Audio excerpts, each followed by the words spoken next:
Mas eu vou passar aqui para o meu colega Gustavo. Perdão, Gustavo, mas eu não poderia deixar a oportunidade de fazer esse Sem comentário. problema nenhum, cara. Eu me apresento, né? Sou Gustavo Grifo. Eu tenho duas missões muito difíceis aqui no dia de hoje. Primeiro é falar depois dessas férias aqui. E a segunda missão é eu conseguir fazer isso tudo nesse tempo. Mas vai dar certo, tá? Espero que vocês gostem. É uma satisfação muito grande estar aqui, principalmente entre esses amigos que são os grandes comunicadores que nós temos nas instituições. Pelo sotaque já deu para perceber que eu sou do Rio de Janeiro, né? Tem dois aqui do Rio de Janeiro. Vou tentar fazer de uma maneira muito mais ampla do que foi proposto aqui antes, porque as redes sociais são fundamentais e muito importantes. Só que a comunicação vem muito antes disso, de várias maneiras, e tem uma função super importante dentro da nossa sociedade. Vamos lá. Vou passar um vídeo rapidinho para vocês aqui entenderem qual o tipo de situação que a gente está no nosso país, tá? E essa eles chamam de uma operação de inteligência, sendo que foi uma operação de força bruta, uma chacina, uma operação burra, estúpida, que levou à morte de 24 pessoas, nenhum deles da PM ou da Polícia Rodoviária Federal. Nenhum deles da PM ou da Polícia Rodoviária Federal. Dizem que não existe pena de morte no Brasil. O que não existe no Brasil é um julgamento justo. Pena de morte existe. E quem decide se a pessoa vai morrer ou não é a polícia. Quem decide se a pessoa vai morrer ou não é a polícia. E a situação é a seguinte: hoje as pesquisas apontam que as pessoas da favela temem mais a polícia do que o tráfico. Não, isso é chacina. Quando você chega numa operação policial munido de dezenas de mandados de prisão, você não consegue cumprir um mandado de prisão sequer. 24 pessoas mortas, e isso é assassinato. E ainda faz uma vítima de 41 anos que estava sentada na sala de casa e foi atingida por um tiro, uma bala perdida, uma bala certamente da PM, que ainda conta com o apoio da polícia. Uma bala certamente da PM, que ainda conta com o apoio da Polícia Federal. Então, provavelmente não houve confronto. Eles chegaram atirando para matar. A gente imagina um combate, se há resistência à troca de tiros, tiroteio, a gente imagina que haverá mortos dos dois lados, mas a gente só vê mortos de um lado. 25 mortos, um policial. E o discurso da polícia é que estava todo mundo fortemente armado. Aparentemente, estavam muito armados, mas não sabiam atirar, né? Porque eram 24 armados e mataram só um do outro lado, mas morreram todos esses, né? Eram 24 armados e mataram só uns. E mataram só um do outro lado, mas morreram todos eles. Essa é a realidade da mídia em geral que a gente tem no nosso país. No decorrer da minha apresentação, eu vou tentar ilustrar para vocês o porquê que isso acontece, o porquê que eles atuam exatamente dessa maneira aí. Isso é um reflexo da mídia televisiva, mas a mídia de jornal ainda é bem pior do que isso. Esse aqui é um quadro só para ilustrar, que é um quadro que é a verdade saindo do poço. O que esse quadro quer dizer? Ele quer dizer que, por mais que a verdade seja dolorosa, ela seja incômoda, quando as pessoas presenciam a verdade, não tem como negá-la. A gente até tem uma frase do Churchill aí que expressa isso. Estou indo um pouco rápido, mas vocês vão entender qual é o fundamento da mensagem, tá? Isso aqui é a responsabilidade do jornalista quando ele se forma. Qual é o tipo de lidar que ele tem que ter com a verdade, tá? Ficou um pouco desajustado aí, mas diz que ele tem que ter o compromisso com a verdade, ele não pode manipular, ele não pode mentir, ele não pode ocultar, porque o principal para a sociedade é que seja transmitido o que está acontecendo. Só que, infelizmente, o que a gente vê hoje, por vários vieses, várias crenças, várias certezas, não é isso acontecer. Mais uma matéria, a gente falando sobre a verdade, se a verdade vende ou não. E hoje eu digo para vocês, a verdade não vende.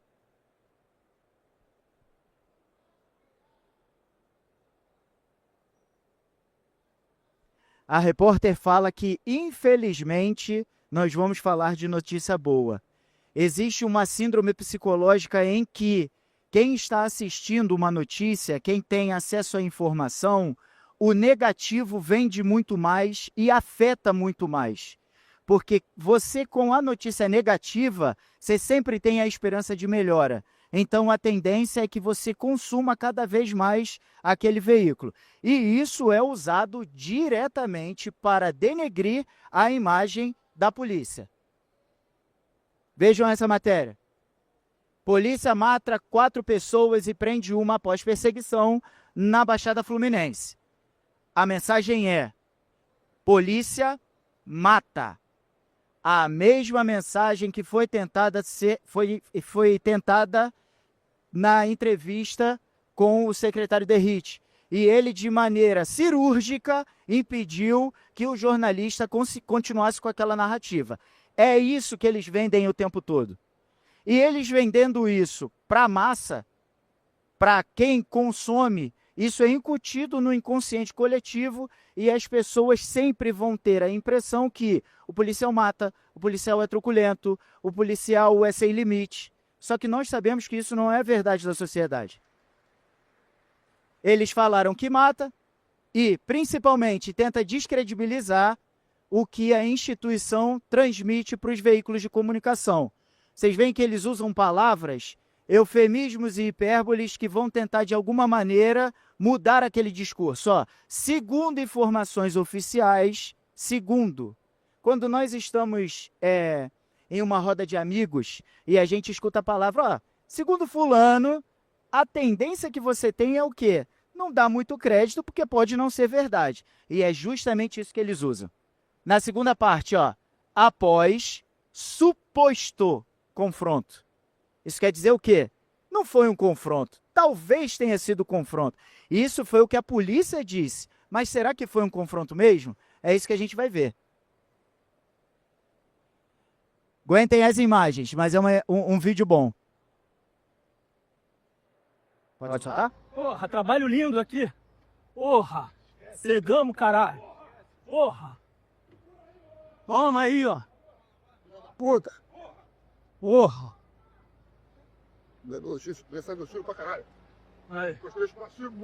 Isso aqui é o que foi encontrado depois do suposto confronto.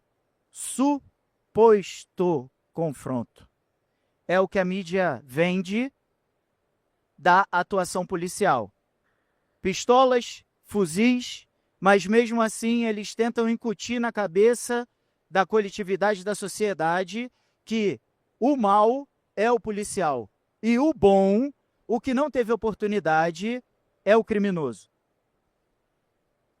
Mais algumas matérias, até muito bem colocado pelo Brito.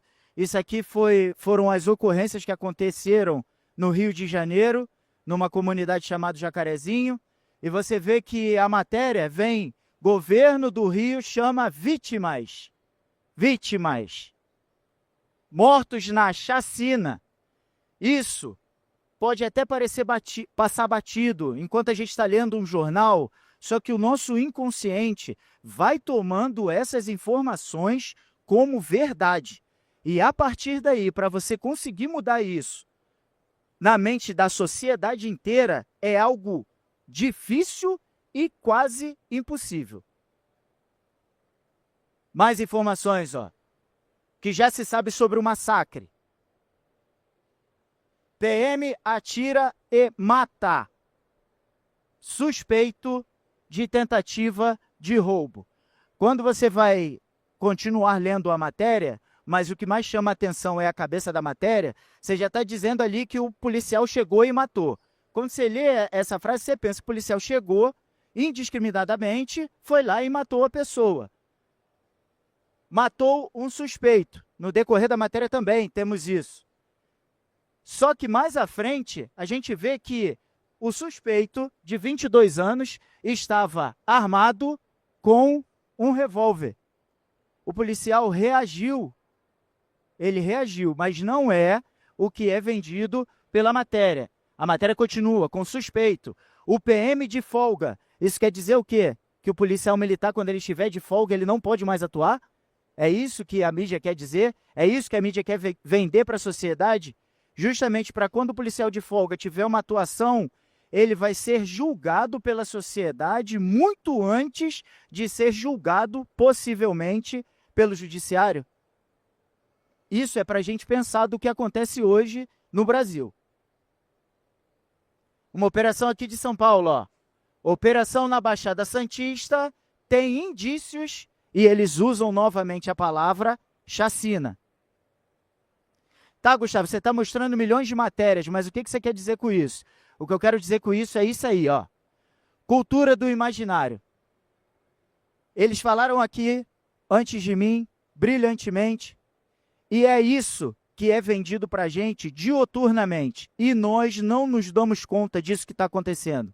Nós temos filmes que todos nós aqui assistimos, nós gostamos bastante desses filmes, mas quando você vai perceber qual é o cerne da mensagem que esse filme está passando, você vê que não é uma mensagem muito boa. Eu trouxe alguns exemplos aqui, ó, como Velozes e Furiosos, 11 Homens e um Segredo, Malévola, A Casa de Papel, como o Pracinha disse.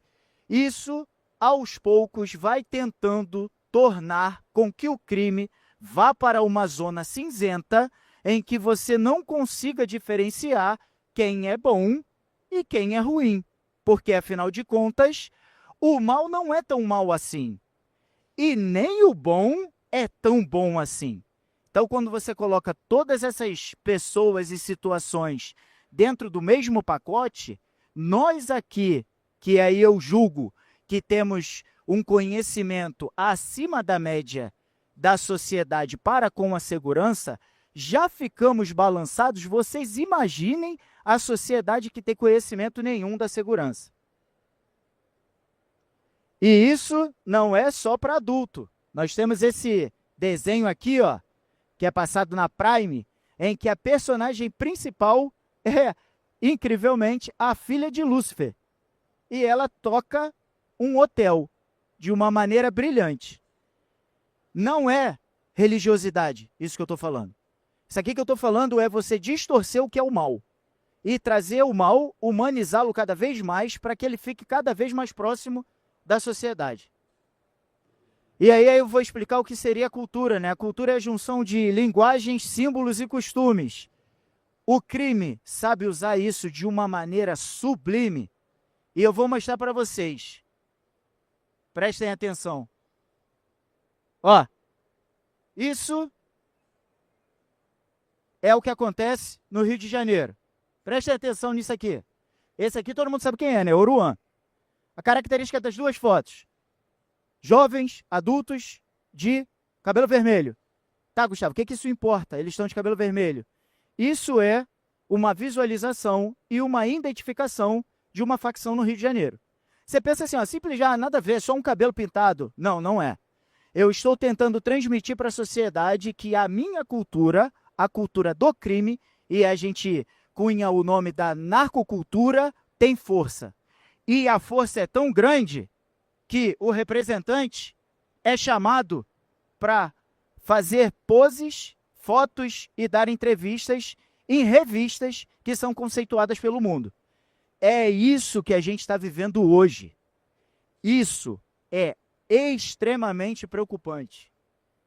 Vamos mais. Para quem é do Rio de Janeiro, sabe o que é isso aí, ó?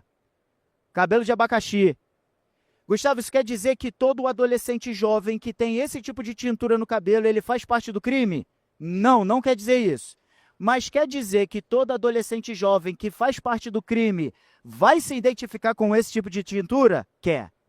Quer dizer isso.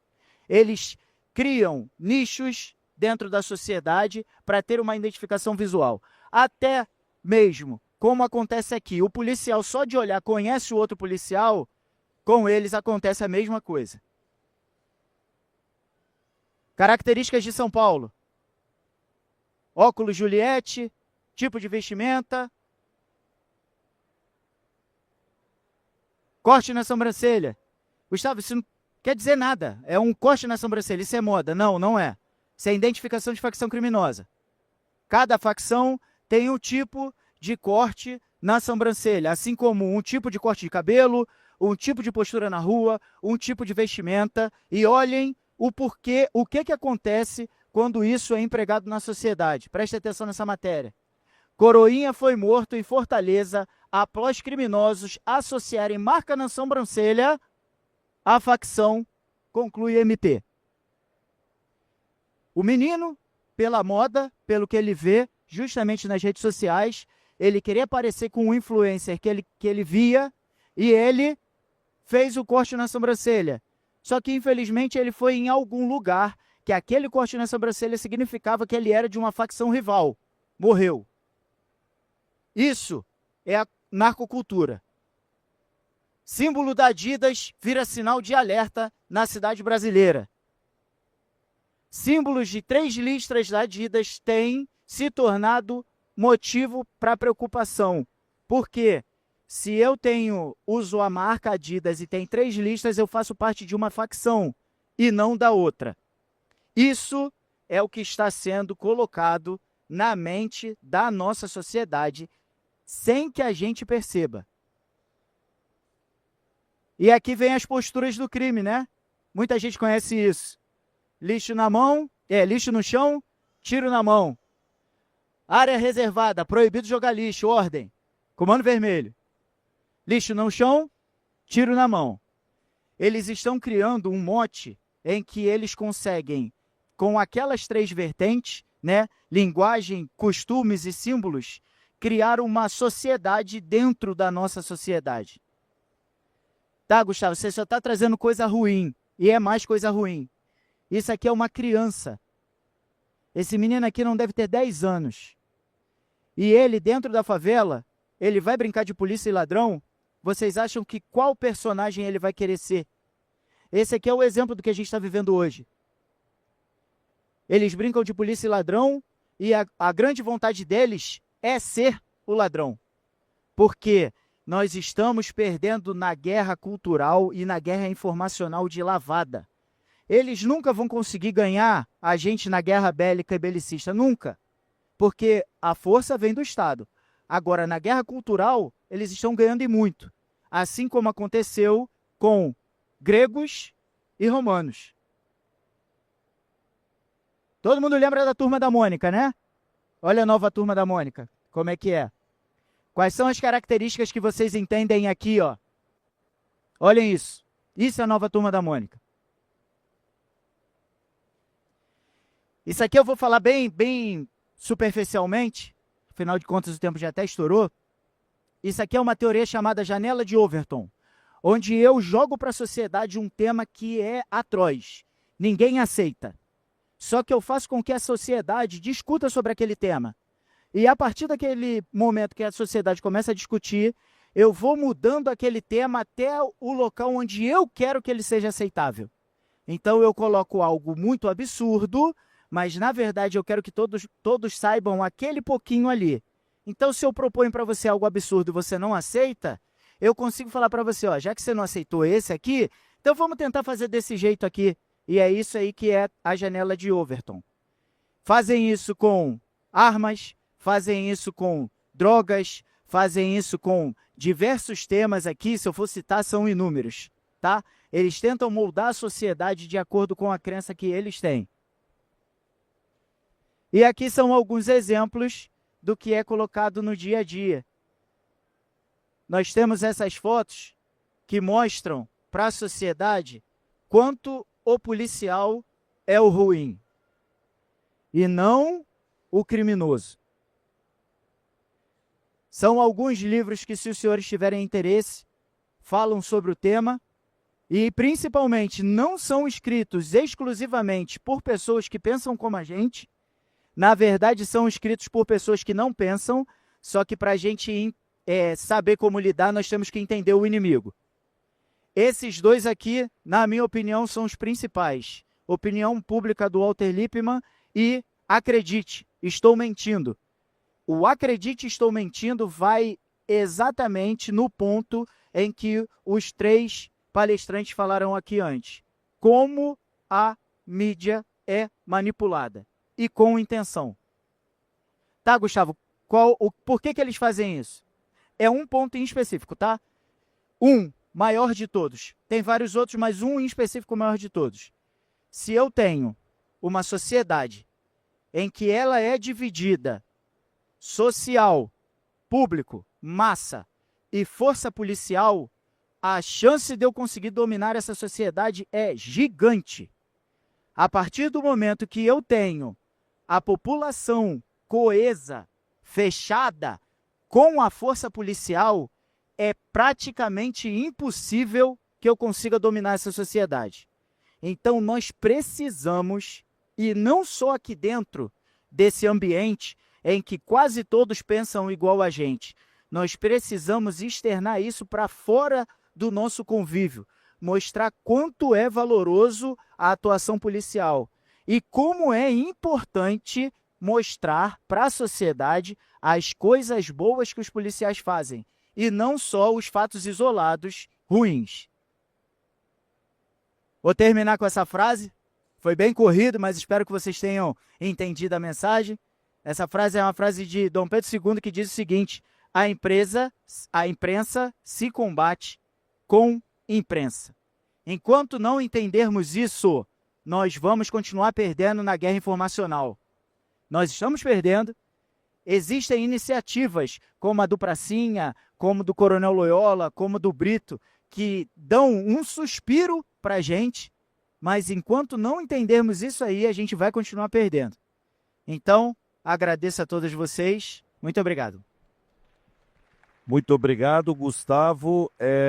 Já finalizando, obviamente por conta do tempo, gostaria só de dizer que tudo isso que o Gustavo apresentou, a contramedida que as forças policiais têm, que nós, profissionais de segurança pública e aqueles que se interessam no assunto têm, é justamente se utilizar dos instrumentos que estão aí disponíveis, como as redes sociais, para que a gente possa vender bem o trabalho da polícia e defender e assumir um lado nessa balança desigual. Então, gostaria de agradecer muito a presença aqui, o convite que foi formulado pelo Sansone e o convite que foi a ideia do COP, que é um evento que prestigia de fato a atividade policial. Sempre somos considerados, entre aspas, nessas grandes feiras de defesa como os patinhos feios. E temos esta feira como COP e também teremos o ILAB, que são duas grandes feiras que assumem o protagonismo para debater assuntos importantes e avançados como esse. Então, gostaria de agradecer a presença do meu grande amigo Pracinha, Rômulo Brito e Gustavo Grifo pela presença. E passo aí só para despedida e dar um tchau para cada um. Queria agradecer a presença de todos que nos acompanharam aqui hoje. Quem tiver interesse, no link do meu Instagram tem destrinchado ali, é só clicar lá. Tem um número de WhatsApp nosso. Quem quiser tirar alguma dúvida, falar sobre, pode chamar lá. E ao longo da semana eu vou dar um retorno para vocês sobre o tema. Mas de antemão, mais uma vez, agradecer a todos que acompanharam, os que chegaram durante, espero que tenham gostado e se interessem cada vez mais sobre esse combate que ao longo dos próximos anos vai ser a linha de frente, que é a rede social a favor do policial e as instituições ali como um todo. Eu quero agradecer a presença de todos vocês, agradecer a Copa Internacional pelo convite, na pessoa do Sansone, e deixar uma reflexão para vocês acerca das instituições policiais. A polícia é a presença que mais incomoda, porém também é a ausência mais sentida. Que a gente possa refletir sobre isso e que as narrativas não se sobreponham à verdade. Os policiais fazem juramentos e esses, sim, cumprem o juramento que fazem, diferente do que têm feito os jornalistas, que fizeram juramento também, mas, infelizmente, não têm cumprido. Obrigado a todos. Gostaria muito de agradecer a todos, agradecer principalmente a Deus por todos estarmos aqui, agradecer ao Sansone pela oportunidade, agradecer a esses feras aqui, que sou muito fã de todos eles, e que os senhores pensem no que foi transmitido aqui por nós quatro. Não venceremos a guerra só com o armamento. Temos que ter uma guerra de narrativa e intelectual. Vamos sempre em busca da verdade. Eu gostaria de agradecer também a Fundação Francisco Dornelles, e o Progressistas por também apoiar esse projeto. E como sempre digo, força e honra. Assim, juntos venceremos, com certeza.